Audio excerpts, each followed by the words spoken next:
저는 신경계의 진화와 운동조절 변화라는 주제에 대해서 발표를 할 것입니다. 제가 선정한 논문은 이러한 주제 제목을 가지고 있는 논문이고요. 바로 영장류에서 시간이 지나면서 이 체감각 피질과 운동 피질이 어떻게 발전했는지 조금 대략적으로 리뷰를 한 논문입니다. 그래서 제가 첫 번째 발표를 맡은 만큼 좀 간단한 내용들을 좀 빠르게 설명을 해드리려고 하는데요. 일단 여러분들이 잘 알고 있을 것 같은데 일단 콜텍스라는 건 사실은 정의를 말씀드리자면 조금 얇은 막을 형성하고 있는 뉴런의 모임을 말합니다.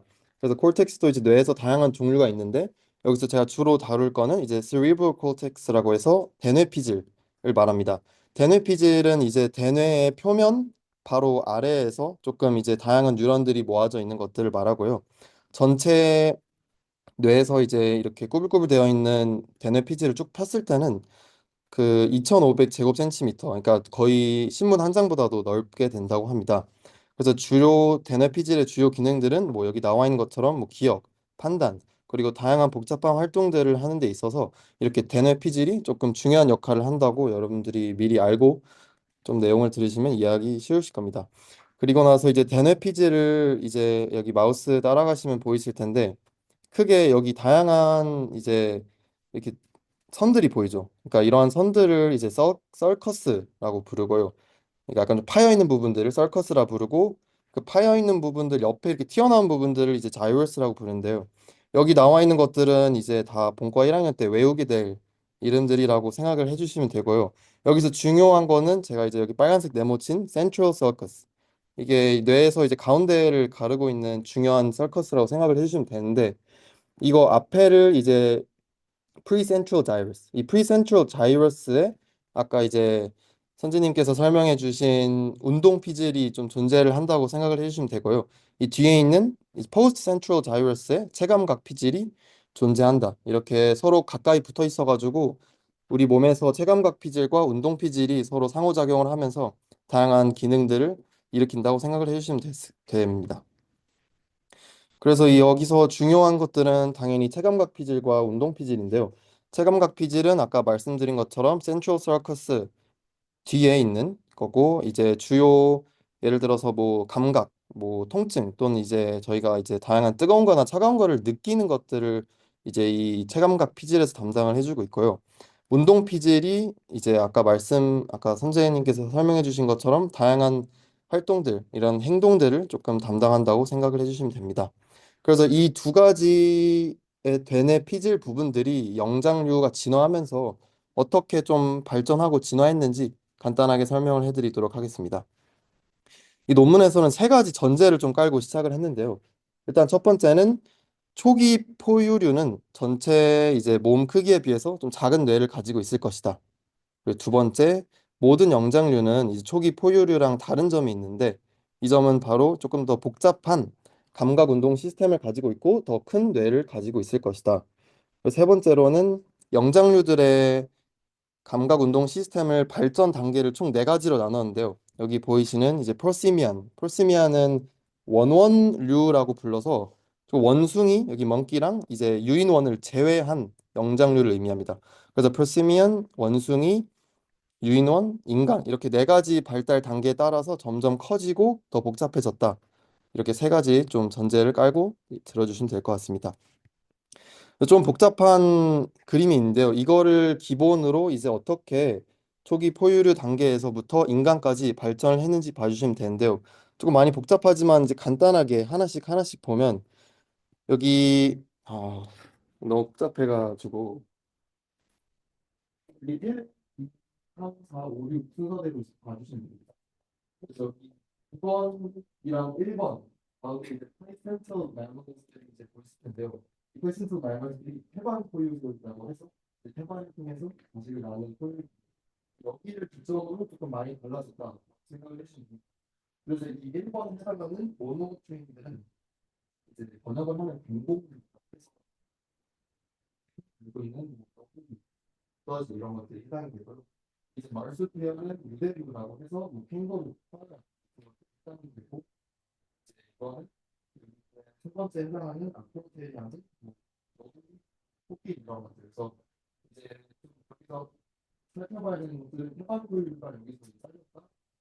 그래서 여기서부터 이제 영장류가 생긴다는 걸 확인할 수 있고, 그다음에 여기서 이제 유비가 나옵니다. MI는 이제 million years ago라고 해서 이제 100만 년. 그래서 이거를 기본 전제로 해서 이 논문은 밑에서부터 위로 올라갈수록 어떻게 체감각 피질과 운동 피질이 발전했을까를 살펴봤습니다. 그래서 초기 포유류는 아까 말씀드렸던 것처럼 태반 포유류를 기준으로 조금 나뉘는데요. 여기 나와 있는 B, C, D 세 가지는 태반 포유류에 해당을 합니다. 이제 A는 태반 포유류에 해당을 하지 않는 아까 그림에서 2번에 해당하는 건데요. 이 말수비얼에서 또 오포숨은 주머니 쥐로 유대류의 한 종류입니다. 여기서 이제 자세히 보시면 S1, S2, PV 이렇게 주요 체감각 피질이 있고 이제 아무리 봐도 M으로 시작한 것들이 없죠. 그래서 이 초기 포유류 중에서도 태반 포유류가 발생하기 전에 있었던 포유류들은 이 운동 피질이 따로 존재하지 않았습니다. 그래서 조금 세분화된 운동 기능들, 뭐 다양한 뭐 손을 활용하거나 뭐 다양한 이러한 운동 기능들을 조금 잘 하지 못했다고 생각을 해주시면 되고요.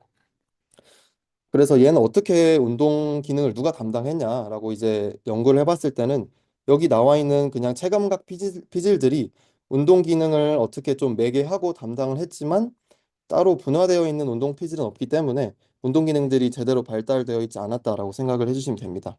그다음에 여기 있는 BCD는 태반 포유류 해당하는 것들인데요. 보시면 여기 M1, 뭐 M1 다 primary motor cortex가 존재하는 것처럼 여기서부터 이제 운동 피질들이 조금 생겼다 이렇게 이해를 해주시면 됩니다. 그래서 여기는 조금 이제 간단하게 이 주머니 쥐에 해당하는 이 체감각 피질들이 어떻게 어떠한 시스템으로 움직여지냐 이제 이런 그림들은 본과 1학년 때 자주 보실 텐데요. 뭐 간단하게 설명을 해드리자면 여기 밑에서부터 시작을 하면 됩니다. 그래서 여기 밑에서부터 뭐 다양한 cutaneous receptors들이 이제 올라가가지고 뭐 이제 medullary complex에 도달한 뒤 이제 다양한 cortex로 이렇게 contralateral 이렇게 반대로 가는 것들도 있고 뭐 ipsilateral하게 가는 것들도 있다 해서 그냥 이렇게 전체적으로 크게 이 체감각 피질은 전체적으로 현재와 크게 다르지 않다라는 걸 이제 보여준 그림입니다.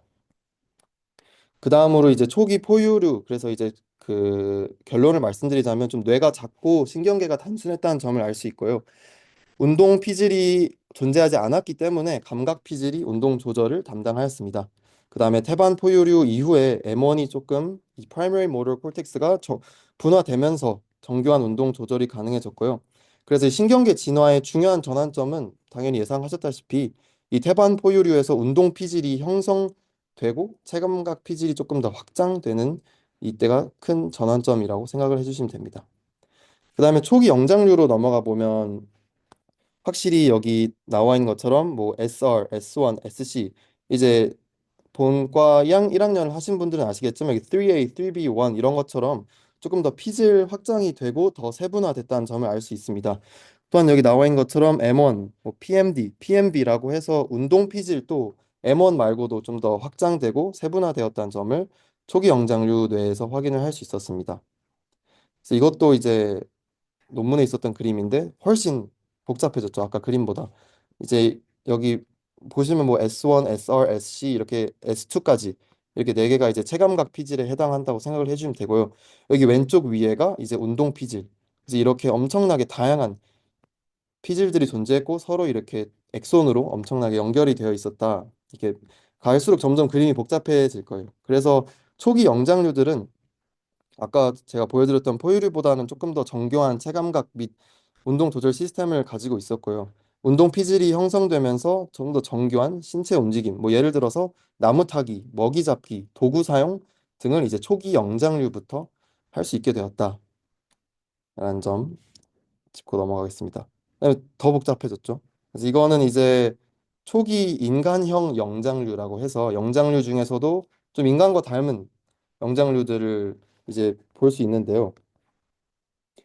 여기서는 이제 확실히 이제 저희가 현재 인간으로서 알고 있는 나와 있는 3A, 3B, 1, 2 이렇게 체감각 피질들이 확실히 이제 제대로 분화된 점을 알 수 있고요. 그 다음에도 뭐 이 그림 자체가 이제 감각이랑 운동 시스템의 연결성을 좀 보여주는 지도인데요. 특히 여기서 조금 알면 좋은 것들은 여기 시각 영역, 이제 뒤에 로브가 시각 영역을 담당한다는 점을 나중에 배우시겠지만 여기 나와 있는 V1, V2, MT 이런 것들이 조금 고도로 발달하면서 운동을 좀 감지하고 공간을 인식하는 데에서 중요한 역할들을 하는 것들이 더 발달을 하면서 초기 인간형 영장류는 이렇게 되었다는 점을 이해해 주시면 될 것 같습니다. 그래서 뭐 점점 그냥 정밀해지고 분화되는 게 큰 그림인데 여기서 조금 중요한 점은 이제 손과 손가락 조절이 정밀해지면서 도구 사용의 가능성이 열렸다는 점이 이제 좀 큰 발견이었고요. 그래서 행동 계획과 공간 탐색 능력도 발전을 하였습니다. 마지막으로 이제 저희에 해당하는 유인원과 인간인데요. 이것도 당연히 이제 뭐 체감각 피질과 운동 피질이 더 정밀화되었다 해서 이제 인간들만 할 수 있는 조금 더 미세한 손 조작과 도구 사용이 가능해졌고 전두엽이 특히 이제 다양한 확장을 하였습니다. 그래서 고등 사고와 계획된 행동을 수행할 수 있었다는 점이 중요했습니다. 그다음에 여기서 이 논문에서 조금 논문을 읽어보면 좀 많이 지루하긴 했는데 여기서 좀 유일하게 좀 얻고 가셨으면 하는 내용이 이제 이 페이지인데요. 뇌의 크기가 증가하면 뭐 뉴런의 크기가 증가하고 라고 생각할 수도 있는데 사실은 뉴런의 크기는 모든 동물마다 일정하기 때문에 여기 보시면 뇌 크기가 커지면 일단 뉴런 수가 증가합니다. 그럼 뉴런 수가 증가하면 당연히 뉴런 간 연결도 증가되어야 할 거고요. 이게 뉴런이 이제 여러 가지 여러 곳에 분포되어 있기 때문에 이게 연결이 길어질수록 이게 속도가 빨라야 되기 때문에 이때 엑손의 두께가 이제 두꺼워집니다.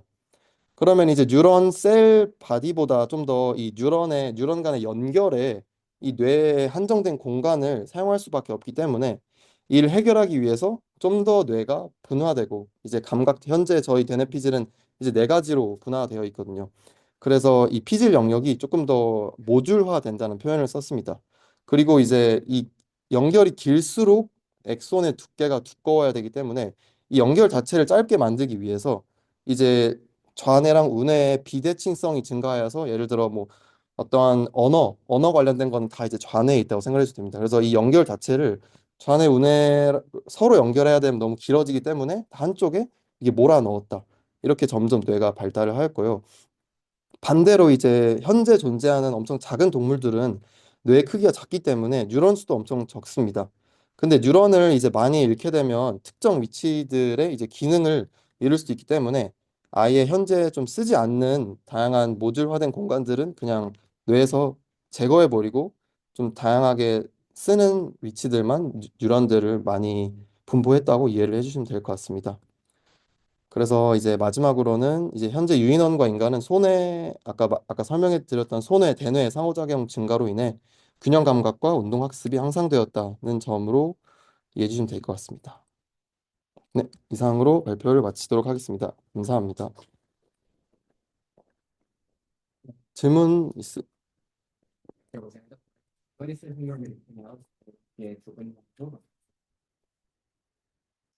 네,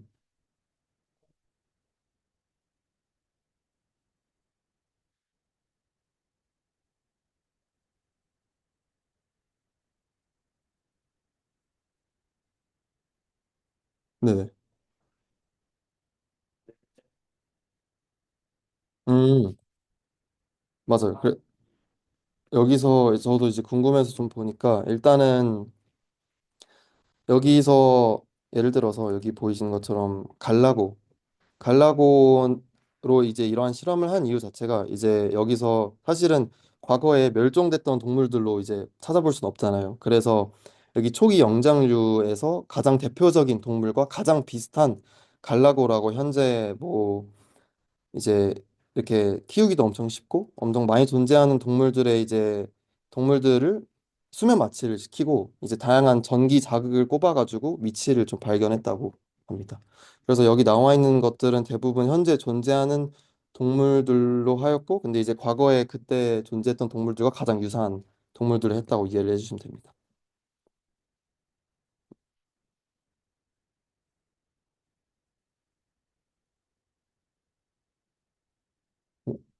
질문 더 없으면 이상으로 발표 마치도록 하겠습니다. 감사합니다.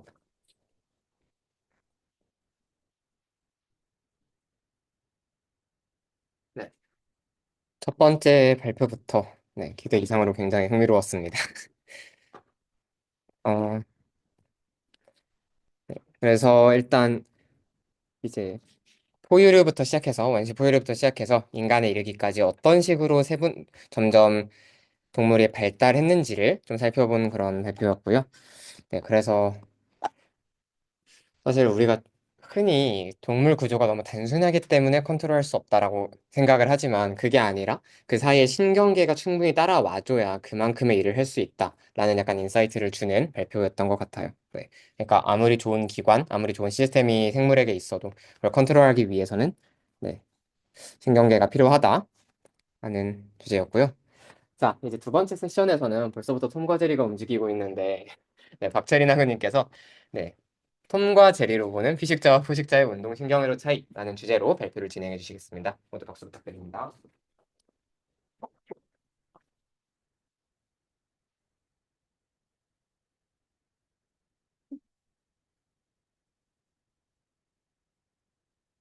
조금 앞으로.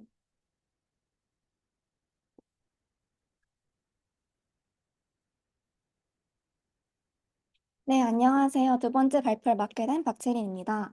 저는 통과 재료를 통해서 피식자와 포식자의 운동신경회로 차이를 분석해 보려고 합니다. 여러분, 톰과 제리 모두 잘 아시죠?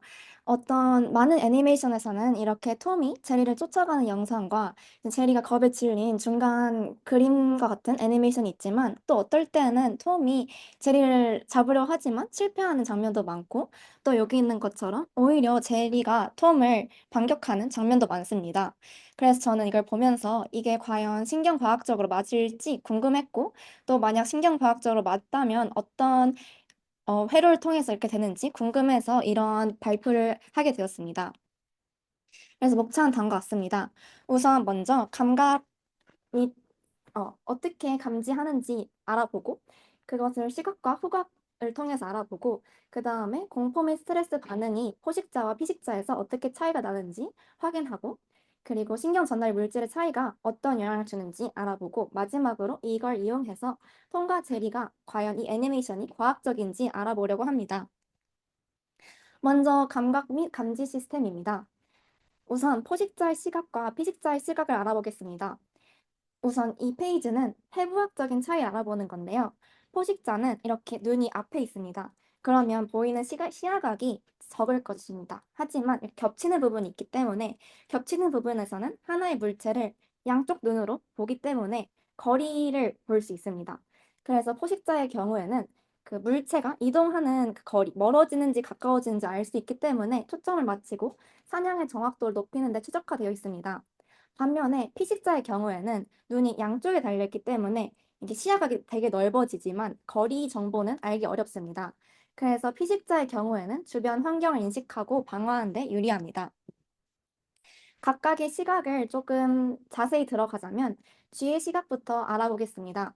쥐는 여기 있는 그래프처럼 인간은 다양한 색을 감지할 수 있지만 쥐는 다양한 색을 감지할 수 없습니다. 그래서 시각 자극의 중요성은 떨어지고 오히려 다른 감각에 의존하게 되어 있습니다. 그렇지만 쥐의 시각은 움직임에 대한 민감도가 높습니다. 그거는 이제 망막에 있는 간상체 때문이라고 할 수 있는데요. 간상체는 빛의 변화에 되게 민감합니다.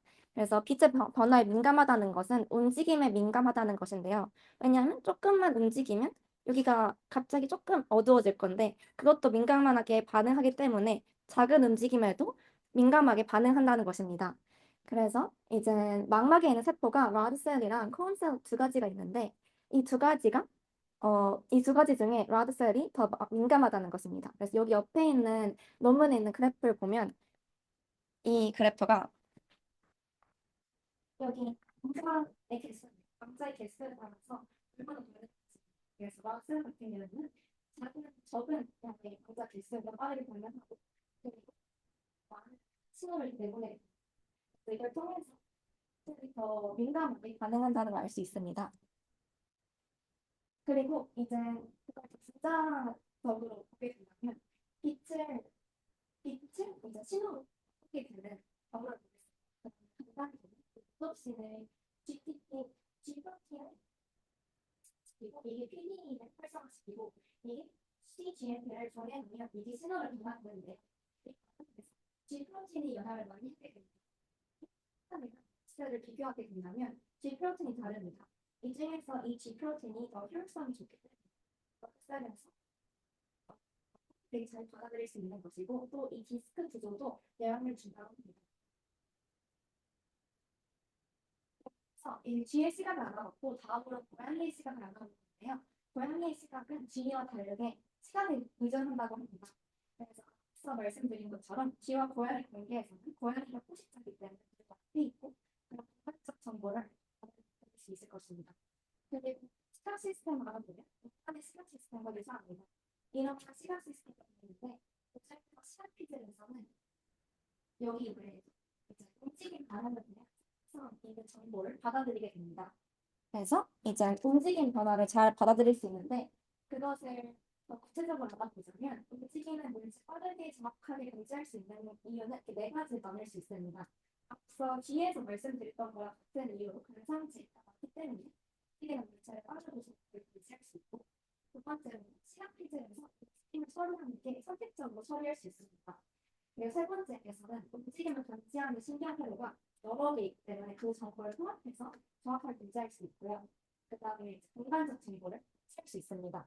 그래서 2번에 대해서 더 알아볼 건데 1번은 정상치기 때문에 똑같으니까 넘어가고 2번에서 시각 퀴즈에서 움직임을 감지할 때 이게 그 반응 경부입니다. 그래서 먼저 망막에서 감지를 하는데 여기서 특화된 세포 Y셀이 있습니다. Y세포는 움직이는 자극에 민감하게 반응합니다. 특화된 세포입니다. 그리고 이 신호가 측상으로 가는데 여기서는 특정한 속도로 움직이는 자극에 선택적으로 반응하는 특화된 세포도 있습니다. 이 특정한 속도라는 것은 빠르게 움직이는 것에 반응하는 세포가 있고 느리게 움직이는 것에 반응하는 세포가 각각 있어서 이것이 이제 움직임 감지에 더 특화된 역할을 할 수 있고요. 그 다음 이 정보가 시간 피질로 가게 되는데 여기서도 세포가 심플셀이랑 셀이 있습니다. 심플셀은 이제 특정 방향의 움직임만 받아들이고 그리고 컴플렉스는 연속적인 움직임, 특정 방향의 움직임, 다양한 움직임을 받아들일 수 있습니다. 이 심플셀에 대한 설명이 여기 있는 그림이며 이 선이 있다고 이 선이 이 방향, 이 방향, 이 방향으로 움직일 수 있어요. 이렇게 움직일 수도 있고 이렇게 움직일 수도 있고 하는데 방향에 대해서는 이제 신호가 없어요. 이제 세워질수록 신호가 세져요. 그래서 이 방향과 관련된 세포가 있는 거예요. 어떤 특정 방향은 세포가 신호를 받아들일 수 있는 그런 심플셀이 있고 셀은 다양한 방향을 받아들일 수 있어요. 이 세포들이 한 시간에 보게 되는데 이제 움직임을 감지할 수 있어요.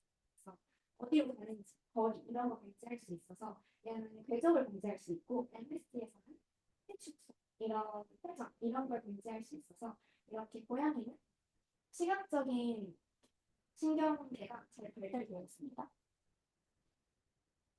그래서 그래서 아까 전에 선택적 움직임 선택성에 대해서 움직임 선택성, 방향 선택성, 선택성을 말할 수 있는데 방향 선택성은 특정 방향으로 신호가 어떤 방향으로 신호가 이끌어갈 때마다 특정 방향으로 신호가 없는 거는 억제성 신호가 관련돼 있습니다. 억제성 신호 중에 하나가 가바인데 가바가 억제 신호를 보내기 때문에 신호가 약해지는 거고 시냅스 지형 억제성 관련입니다. 이거는 어떤 시간 빠르게 오고 어떤 시간 느리게 오기 때문에 그걸로 세포 받아들이고 안 받아들이는 게 차이가 난다는 거예요.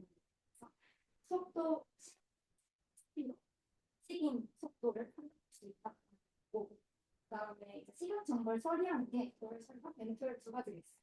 도열 설명 속에서는 움직임 위치 정보를 확인하고 벤트럴 확인하는데 고양이에서는 이 도열 설명이 더 많은 위치가 많이 발견되기 때문에 움직임을 더 잘 감지할 수 있는 것입니다. 그래서 고양이는 이런 움직임을 잘 감지할 수 있습니다. 하지만 그래서 원래라면 고양이가 쥐를 잘 잡을 수 있어야 되지만 톰과 제리는 그렇지 않아요. 근데 이거는 왜냐하면 쥐가 후각적인 후각적인 신경을 후각적인 자극을 잘 받아들이는데 제리가 더 특화된다는 거예요. 그래서 쥐에서 후각 자극의 중요성을 본다면 쥐는 후각 중심적 동물입니다. 수학이 굉장히 여러 가지가 있지만 저희 주제에서 살펴볼 거는 이제 것입니다. 후각 기관 조절 보면 이렇게 되어 있습니다. 그래서 이 중에서 여기 BM라고 써있는 부분에서 포식자의 수학이 방치하게 됩니다. 그래서 포식자가 페로몬을 방출하게 되는데, 그래서 고양이 또는 고양이 분비물에서 나오는 속도 신경 분자들이 여기 BM을 하게 되면 이 쥐가 그것을 인지하게 됩니다. 그래서 이렇게 인지하게 되는데 여기서 인지하는 거 외에 또 쥐가 후각이 발달되는 이 오비라는 구조물 때문인데요. 이 오비라는 게 이게 비해서 크기 비해 엄청 크다고 합니다. 그래서 이걸 통해서 신을 작용해서 이런 페로몬 같은 것을 흡수해서 그게 기억이랑 잘 관련이 돼요. 네. 그래서 이거는 후각과 관련된 논문인데요. 포식자 스트레스를 주게 되면 세로토닌 수치가 높아진다는 것입니다. 세로토닌과 하는 수치는 도피 반응과 관련되어 있는데 이제 포식자 스트레스가 증가한다는 뜻입니다. 포식자 분자가 있을 때 스트레스가 많이 증가한다는 뜻입니다. 다음으로는 신경의 구조를 알아보겠습니다. 세 가지 구조물 알아볼 건데 첫 번째는 HPA, PAG라는 구조물이다. HPA-X라는 이 세 가지를 알아볼 건데 먼저 편도체를 알아보겠습니다. 편도체는 이렇게 구조가 되어 있고요. 여러 기능이 있습니다. 그 중에서 저희 주제가 관련되어 있는 것은 두려움 학습과 스트레스 반응입니다. 그래서 여기 편도체에서 제가 이렇게 있는데 피어 반응, 피어 인풋이 있으면 이런 회로를 따라서 반응을 하게 됩니다. 그 다음에 저희가 알아볼 구조물은 pH인데요. pH는 회색질입니다. 그래서 이가 부분으로 시간 이런 부분인데요. pH의 기능으로는 공포와 층 처리, 공포와 통치 처리 기능 있습니다. 그래서 이제 공포 반응과 통증 처리에 대한 게 있는데 이게 부분이 여러 개가 있어요. 그래서 이걸 이제 나눠서 설명해 드릴게요. 그 전에 우선 공격성에 대해 알아보겠습니다. 왜냐하면 공포 반응 중 하나가 공격성이기 때문에 공격성에 공격성이 어글슨인데 여기 어글슨 비해를 써 있잖아요. 이 어글슨 비해는 되게 다양해요. 동물의 수도 있고 다른 동물에서는 더 다양해요. 이거는 쥐고 이거는 쥐가 아닌 다른 동물인데 되게 더 다르게 볼 수 있습니다. 그래서 다양한 정도가 있지만 저희는 이제 두 가지 포식적 공격성과 방어적 공격성을 나눠줄 것입니다. 그래서 포식적 공격성과 방어적 공격성 둘 다 공격성이지만 포식적은 먹이를 획득하기 위해 사냥을 하기 위해 이렇게 먹이를 획득하기 위해 하는 공격성이고 상황에서 방어를 하기 위해 공격하는 상황입니다. 그래서 이 두 상황에서 신경 조절이 가는데요. 여기서는 LH 상황에서 보상 시스템, 보상 시스템에서 이 페이지로 오게 되고 이 페이지는 페이지 중에서 한 부분. 역사에서 시작을 통해서 BPAG로 오게 됩니다. 그래서 이런 두 가지 공격성이 있어요. 그다음에 BPAG로 결국 온다는 걸 보여줍니다. 그래서 다시 구조로 보게 된다면 PAG는 다른 구조이겠지만 그중에서 단순지와 돌출 PAG에 대해서 알아볼 것이 PAG가 공포와 관련된 반응을 했다고 했는데 둘 다 공포와 관련된 반응입니다. 돌출 PAG에서는 그냥 공포 반응인데 도피하게 되는 거예요. 무서우니까 도망가는 거고 얘는 상황에서 이게 공격하는 거. 그래서 얘 도망가는 거, 얘 공격하는 거. PM도 DPAG와 관련이 있고 공격성은 BPAG, PMG, PAG와 관련된다는 것을 기억해 두면 될 것 같습니다. 정리하자면 이렇게 돼서 BPAG는 그리고 주로 통째와 관련돼 있다는 것을 알아드립니다.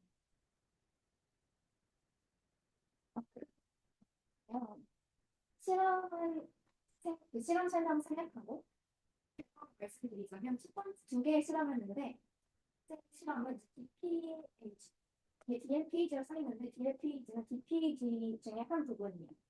그래서 렉트론이라서 그냥 DPG의 한 부분인데 DLPG는 조건화되지 않는 공포반응과 관련이 있고 실험 2에서는 DPG가 조건화된 공포반응과 관련이 있다. 추가적인 실험이 있어서 넣었습니다. 그 다음에 세 번째로 알아볼 구조물은 HPA 축인데요. HPA는 이거 세 앞글자라서 HPA 스스로 이게 서로 상호작용을 하면서 하기 때문에 이름이 나뉘어지는 거예요. 이게 작용하기 때문에 회로를 작용하기 때문에 이렇게 피드백 반응을 통해서 작용하게 됩니다. 여기서 호르몬을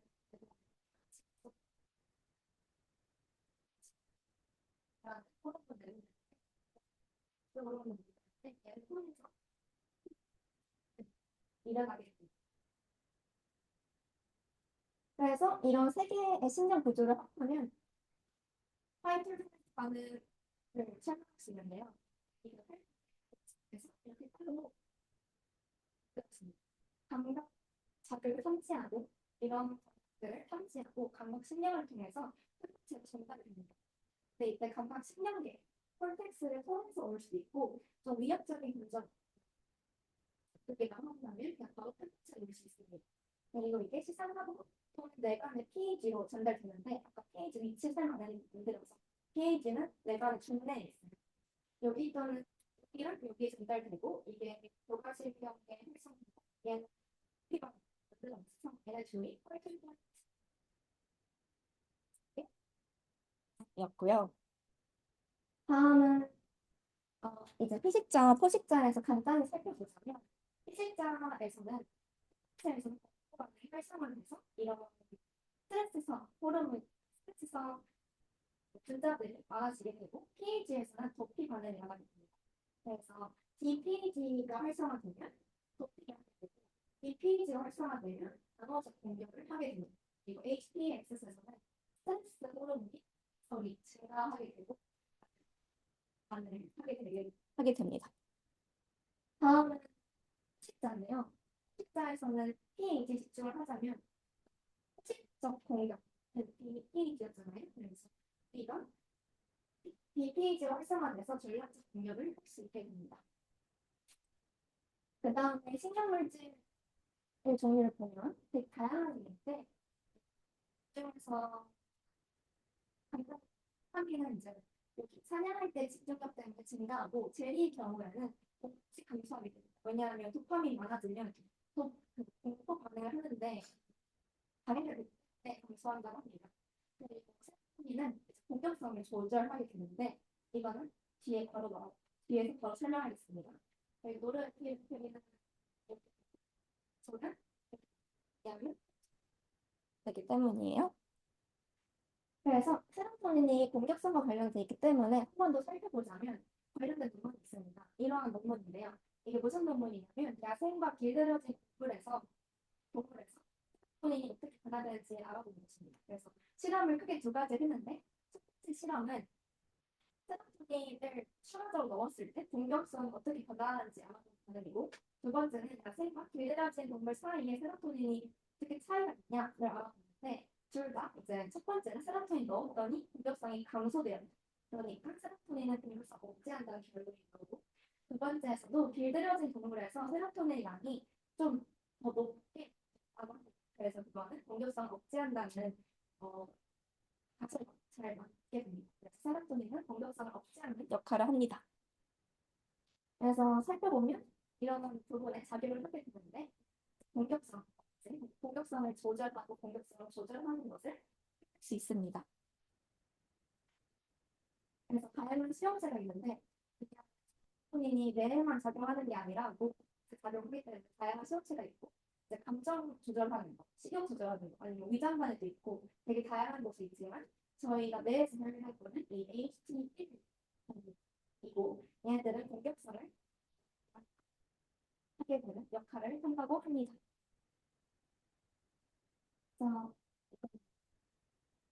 그래서 이걸 통해서 드리는 애니메이션이 과연 과학적인가에 대해 알아보겠습니다.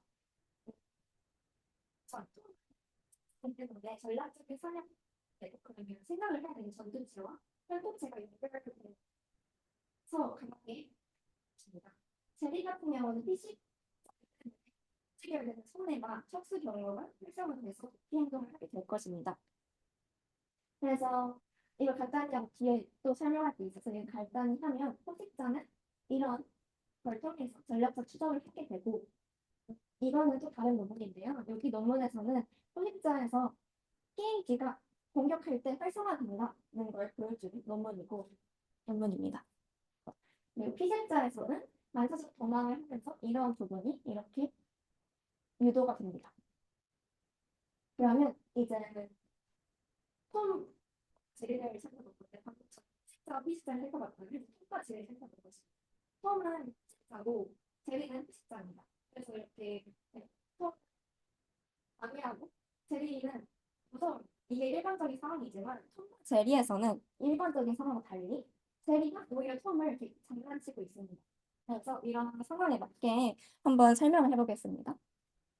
첫 번째로 제리의 신경을 세 가지 행동을 도망치는 것, 공격하는 전략적 기만 행동을 하는데 도망치는 것은 이제 신경을 끝까지 활성일 수 있으니까 그래서 이런 작업을 방지하기 때문에 도망가고 있는데 중에서 공격하는 게 아니라 도망가기 때문에 DPAG가 활성화됩니다. DPAG가 활성화되기 위해서 혈도체가 활성화돼서 이런 역공격은 이제 BPAG가 활성화됩니다. 위험 자극을 하게 되면 BPAG가 활성화돼서 공격성을 하게 되는 것입니다.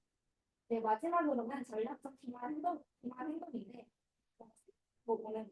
그래서 얘는 전투력 중에서 더 고차원적인 생각하는 전전투력이 이제 조절돼서 이런 행동을 하게 되는 것이라고 분석할 수 있습니다. 그래서 나는 있다. 물론 이건 아닐 수도 있겠지만 이렇게 설명할 수 있습니다. 두 번째는 이제 펌의 신경인데요. 식사 공격성을 가지고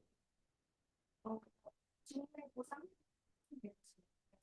중뇌 보상을 먹이를 잡거나 이런 때일수 있는데 수상 중요인 거고 공격 실패는 있기 때문에 못 사라질 건데 그것을 어떻게 설명하시냐면 이 수치가 증가해서 공격이 억제를 받을 수 있습니다. 이 OHT는 세로토닌의 다른 이름이고 이게 수치가 증가하면 공격성이 억제를 되고 이제 더 이상 공격하고 싶어지지 않는 걸 느껴서 그리고 이제 제일 강할 때 행동 강할때 이때는 하지만 여기 경우에서는 이제 DPAG가 활성화돼서 중에 도망을 도피 반응을 하고 있는 것을 알 수 있습니다. 이렇게 신경과학적으로 설명할 수 있습니다. 정리하자면 이렇게 되고요. 그래서 참고문은 이렇게 다한 것 같고 발표를 들어주셔서 감사합니다. 질문 있으시면 질문 받겠습니다.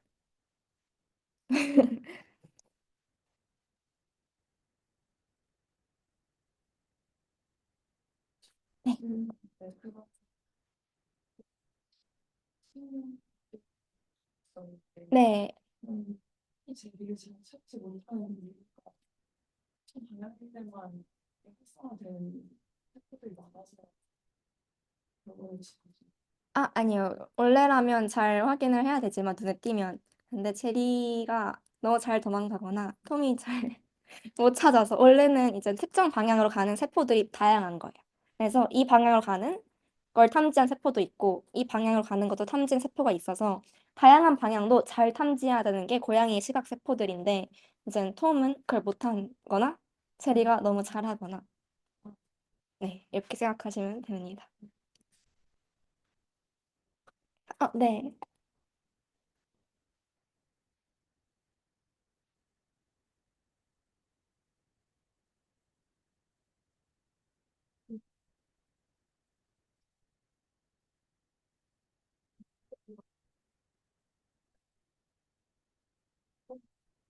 저 사실 그게 궁금해서 이 주제를 먼저 찾았던 건데, 뭔가 주제를 보면서 아까 뒤에서도 이렇게 후각 기관들이 있는데, 여기서 학습이 되는 거거든요. 어떤 반응에 대해서 학습이 되는 거예요.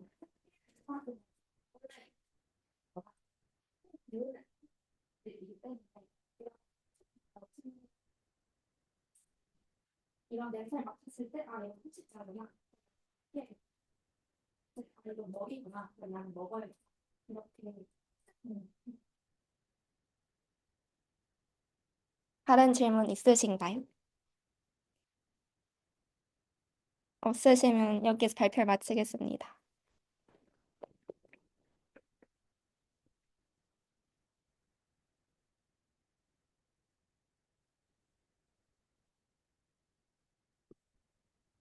재밌네요. 네.